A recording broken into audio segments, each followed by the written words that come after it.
Ex-wife wanted more alimony after my promotion, claiming career sacrifice. I discovered her cheating and a secret child. Let me start by telling you a bit about how things went down with my ex-wife Julia, back when I was just a regular guy trying to make life work. I'm 30 years old, and so is she, and I first laid eyes on her when I was still in college. Man, I fell hard for her right off the bat, but she wasn't so quick to give me a chance. It took some time to win her over, but once she said yes to a date, we were solid, never broke up, and eventually tied the knot. We were together for nearly 7 years, and I thought we were building something real, until out of nowhere she hit me with the news that she wanted a divorce, saying she couldn't stay married to me anymore. I was crushed, didn't want to let go, and told her we could fix whatever was wrong, no matter what it was. I even brought up the idea of going to couples therapy, even though I honestly thought our marriage was fine, but she wasn't having it. She just said she was done, wanted out, and told me straight up she was bored, that the magic had faded, and she didn't feel a thing for me anymore. That hit me like a ton of bricks because I was still in love with her, even when she decided to walk away. But I didn't want to hold her back from being happy, so I didn't fight the divorce. At the time, I had a job and she didn't, so she got alimony, but she asked for an insane amount of money, way more than I thought was fair. Still, I was so desperate to maybe win her back someday that I let her have it, agreeing to all the terms her lawyers laid out just to keep her satisfied. Looking back, I know I was a fool for that, but I was too caught up in my feelings to see straight. That was about 2 years ago, and a lot has changed since then. After the divorce, I started drinking way too much, drowning my sorrows because I was so down in the dumps, couldn't picture a life without Julia. It took a ton of therapy and digging deep to pull myself out of that dark hole and get back to living a normal life. What really opened my eyes was that she never once checked on me after she left, not a single call or message, and I always thought she loved me just as much as I loved her, even though I knew she was way out of my league when we first started dating. But after we split, it hit me that I'd always cared for her more than she ever cared for me, and that's likely why our marriage fell apart in the first place. Over time, I started to let go of my feelings for her, bit by bit, until one day I realized I didn't feel anything for her at all anymore. That was a huge moment for me, because it gave me the strength to finally stand up for myself. I reached out to her, trying to talk face-to-face about lowering the alimony payments, thinking we could come to a fair deal, but she shut me down, saying she never worked after college because she was too busy being a stay-at-home wife for me. She claimed she deserved every penny, and I couldn't really argue since she'd always been a good homemaker, so I didn't push too hard. I wasn't happy about it, but I dealt with it, and after that, we barely spoke, just handled the monthly payments and nothing more. Then, a couple of weeks back, she somehow heard I got a big promotion at work with a nice raise to go along with it, probably because someone in our friend group couldn't keep their mouth shut. When she found out, she didn't even talk to me first, just went straight to filing a petition to get even more alimony, like she thought she had a right to my hard-earned money. I was blindsided, so I tried calling her up to ask if what I'd been paying her all this time wasn't enough, and now she had to come after me for more, trying to bleed me dry. She wouldn't even talk to me directly, said she'd only deal with me through her lawyer, and that was the end of that. It made my blood boil, thinking about how I'd busted my tail day in and day out, and here she was acting like she deserved a bigger piece of my paycheck just because she'd been a decent wife for a few years, even though she up and left me without so much as a proper reason or a goodbye, leaving me with no closure at all. I was ticked off, knowing she was coming at me with her lawyer, and I felt like I was going to lose this round too, just like before when I let her have her way. But this time, during our first mediation meeting, I could see her lawyer was a real cutthroat, ready to do whatever it took to pin me down and make me cave to their demands, and I was starting to feel pretty fed up. Then, something wild happened, like the universe decided to step in and give me a break. I went out for dinner and drinks with some old buddies from school, and I couldn't help but vent about how Julia was messing up my life, making me feel so frustrated. We were at this upscale restaurant, pretty far from my place, so I didn't think I'd run into anyone I knew. I was talking about Julia non-stop, not caring who might hear, and after a few drinks, I got a little too loud, laughing with my friends as I let it all out, which I'll admit now was kind of embarrassing, but it felt good at the time. While we were cracking up, this guy I didn't know came up to our table, looking pretty upset, and asked if I was talking about Julia, even using her full name. I was a bit drunk, so I didn't think twice and told him yeah, I was talking about her, and if he knew her, I felt bad for him. Then I called her a gold digger who didn't have the decency to tell me she'd fallen out of love, just walked out after 7 years like I was nothing to her. I know it's not my proudest moment, but I've got to lay it all out for the story to make sense. Turns out, that guy was the brother of Julia's current boyfriend, and that's how her boyfriend found out she'd been married before. It explains why the guy got so mad and stormed off after I showed him a picture of me and Julia I still had in my wallet, trying to prove I hadn't fully moved on, even though she'd been nothing but awful to me.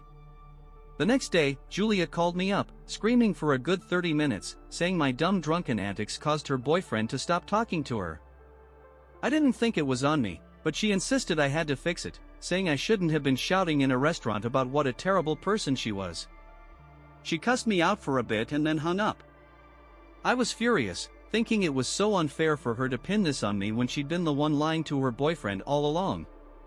During that call, she was so heated that she mentioned her boyfriend's name a few times. Let's call him Jeremy, and once I had his name, I couldn't stop myself from digging into who this Jeremy guy was online.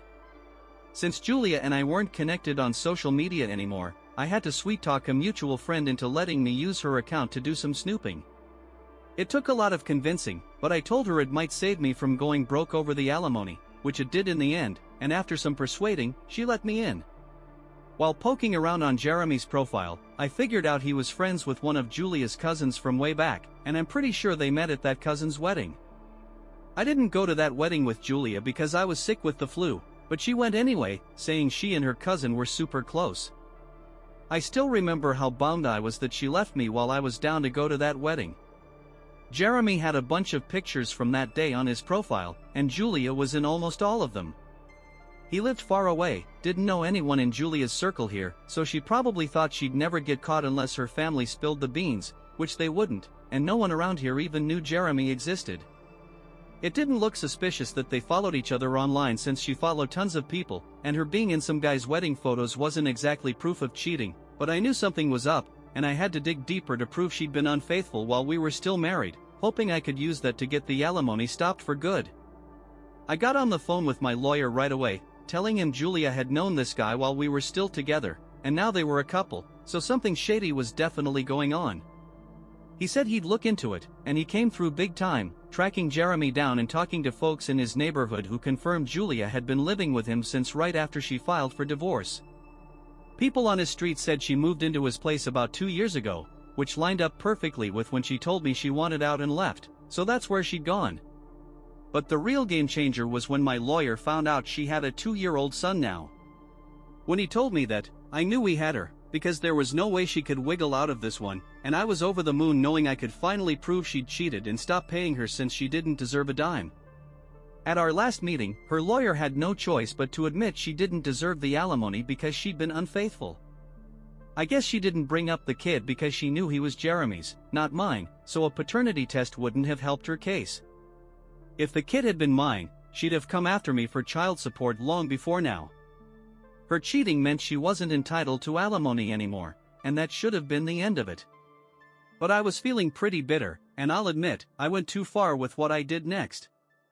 After that final session, I still didn't feel like I'd gotten even, so I decided to message Jeremy and let loose about Julia. I'd had a bit too much wine celebrating my victory, and I wasn't thinking clearly, which isn't a great excuse, but it's the truth. I texted Jeremy, saying that even though I loved Julia more than anyone else ever could, I didn't feel jealous of him for being with her now, because he didn't take my wife, he just took a gold digger. I told him maybe the only reason she left me for him was because she got pregnant, and if it weren't for that, she might have stayed with me, and their thing would have just been a quick fling, but she knew she'd get caught if the kid didn't look like me, so she played it safe and moved on to him instead. I wished him luck and said he should leave Julia for the kid's sake, because no child should have a mom like her. Now that's exactly what's happening, and I regret saying all that more than I can say. Julia's blaming me for everything, and I get why, since I'm the one who texted Jeremy, which was totally out of line. She even posted online saying I was trying to ruin her life for revenge, and all our friends are taking her side, which I think is messed up. Isn't it fair that I wanted a little payback after she cheated on me first? But no one's talking about what she did, they're just coming at me for my actions, even though what I did doesn't hold a candle to her betrayal. I'm not sure what to do now, and I could use some advice on how to handle this mess. I did say I was sorry for telling her boyfriend to leave her like she left me.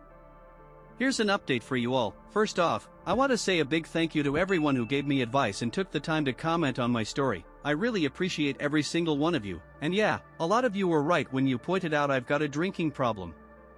I didn't know what to say to that at first, except that I probably need to get some professional help for it. I never really thought about how much it was messing up my life until I shared my story and saw all your comments pointing it out.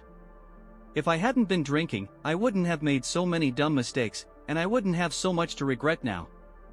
It's the truth, and I'm definitely going to work on it. I can get by without drinking, but when I do, I tend to lose control, and that's not okay. I can see how it's been dragging me down, and I want to get better before it turns into a full-blown addiction. That said, I've made up my mind not to apologize to Julia, and I've got good reasons for that. She hasn't said sorry to me for a single thing, not even after I found out about her affair with Jeremy. All she cared about was losing the alimony, but she didn't show any remorse for what she did. After she walked out, I was a wreck, and it took me a long time to get back on my feet and start living normally again. She didn't even glance back to see how I was doing, and that hurt more than anything, because we'd been together for so long, and I thought I meant something to her. We were friends before we got married, so you'd think she'd at least care about that, but she didn't, just left without a thought for me or all the years we shared. She didn't even have the guts to tell me the real reason she was leaving, left me wondering for ages what I did wrong or how I could have been better. So no, I don't feel bad about what I did to her. She had it coming, and now she's going to feel the same pain she put me through. It's just how life works sometimes. Another update, something went down a couple of hours ago, and I'm not sure how to process it. It's been almost a month since I first shared my story, and Julia and I haven't talked since she got served with the legal papers. I figured she was busy dealing with her own stuff, especially since she had to worry about her son and whether she'd keep custody of him, so I was pretty shocked when she called me earlier today. I decided to record the call just in case she said something off, so I'd have proof if I needed it. The second I answered, she started yelling, saying I'd ruined her life and that I deserved nothing but the worst. She said she was glad she left me because she couldn't imagine being stuck with a loser like me for the rest of her life, and the only thing she ever liked about me was my money, but even that wasn't worth sticking around for after I became a clingy, annoying husband once we got married. She admitted she didn't just cheat on me with Jeremy, but with a bunch of other guys before him, and said I was too stupid to ever notice, but this time she had to leave because she got pregnant, and she actually felt relieved when she saw the positive test, because it gave her an excuse to dump me and go to someone she really liked. I was still trying to wrap my head around all that when she kept going, saying I'd taken the two things she cared about most, her partner and her son, and now she was stuck in a custody battle, all because I put that idea in Jeremy's head. I didn't get how this was entirely my fault. She could have just been honest with him from the start about being married before, or at least told him the truth after they got together. If you're raising a kid with someone, you should at least be upfront with them. That's just common sense in my book, and if she didn't know that, that's her problem, not mine, so it's not fair to blame me for her bad choices. She's a fool, and an even bigger one for calling me up after all this time just to rub it in that she cheated on me over and over. I felt awful after that call ended, because she said she wished she'd never met me, that I was the worst thing that ever happened to her, and that hit me hard, so I had to fight not to break down on my couch again, something I'd already done too many times over the past 2 years. I'm trying to make positive changes in my life, and I didn't want to slip back into that dark place, but I've been thinking about sending Jeremy the recording of that call, so he knows what he's dealing with, and maybe it'll help him in the custody fight. I'm not the best person to say if Julia's fit to be a mom, but after all this, I think it's fair for me to take a swing at her for everything she put me through. I'll just call it doing a good deed and helping Jeremy out. Another update, I went ahead and told Jeremy he hadn't responded to the message I sent him a few weeks back when I was drunk after my win against Julia, but he didn't block me either, which was odd, but it let me reach out again. I said I was sorry for everything I'd texted him before, then sent him the recording and told him he could use it for the custody case if he wanted, and left it at that. I don't know if he'll use it, but that's not my problem. The point is he's got all the facts now, and Julia's in deep trouble.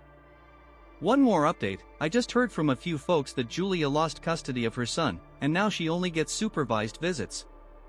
Jeremy found out she was cheating on him too, after some guy he works with fessed up because he couldn't keep it a secret any longer, and Jeremy also had my recording to use against her. Julie is obviously not in a good place to be a mom right now, for a few reasons I can guess, and that's why she lost the custody fight. I'd feel sorry for her, but she brought this on herself with how dishonest she's been. It stinks that I spent so many years on someone who turned out to be the absolute worst, but at least karma's catching up with her, and she's getting what she deserves. I don't talk to our old friends anymore, so I got this news late, from someone who wasn't even in our friend group back in college, which means people, including our so-called friends, have been talking about her behind her back a lot. They're clearly not her real friends if they're okay gossiping like that, but honestly, I don't think those mutual friends of ours are anyone's real friends. They showed that when they didn't treat me and her the same, even though she was the one who cheated, and I just messed up while I was drunk, so their priorities were always off. But the bottom line is, she's in a real mess now, and I couldn't be happier about it.